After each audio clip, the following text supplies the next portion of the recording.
روشا سوریه یا کامباخو شریوی دجوار بنگها جواکا سوری هرفاندیه و باندورک زور لعالی جیاناوی کریه گو به پرانی باندورا خواه لسر جنو زاروکان کریه و جیاناوان خستیه بن مترسینا کوچبری یانجی مرنه لپرانیا باجار و گنده سوری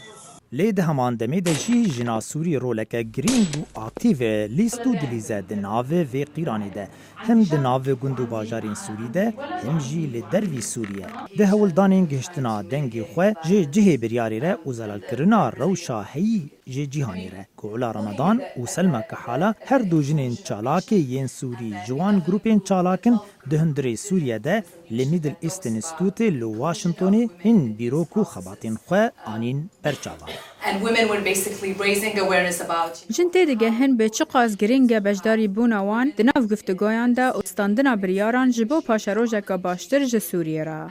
تفی هولدانین ناف دولتی جبو پیدا کرنا چارەسەریە که سیاسی جی قیرانا سوریه ره و به داوی کرنا شریوی دبین چاودێریانە تەوین یەک بووی و خەباتên نونەرê wê yê taybet Stîvan de Mistura û hevdîtina wî bê kar bi destê Amerîka û Rûsya re û cihê biryarî lê cîhanî lê hetanî ana tû gavên erînî nehatine avêtin.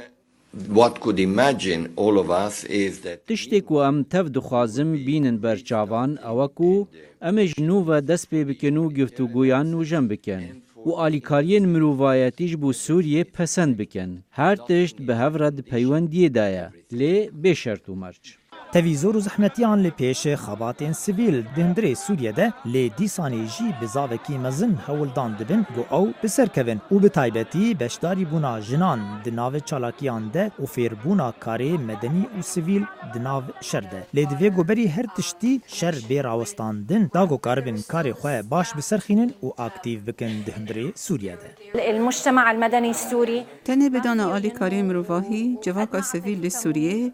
نکاره دبن با مباران دا گشت ببه او نکاره چالاک ببه و نکاره براوانی لآزادی مافی مروان و دموکراسی بکه. گەلê Sûriye ji şer rawestiyaye û dixwaze govegere cî û hiwarê xwe û şer bidawî bibe bi taybetî kesên penaber li welatên derûberê Sûriye. براستی که مسیحن مزن ده درباره زانیاریین لسر رولا جواکا سویل ده هندره سوریه دا هیا و رولا جنان جی ده کم کرنا آستا تندتوجیه و خباتن بوما فمروفان و آزادیه.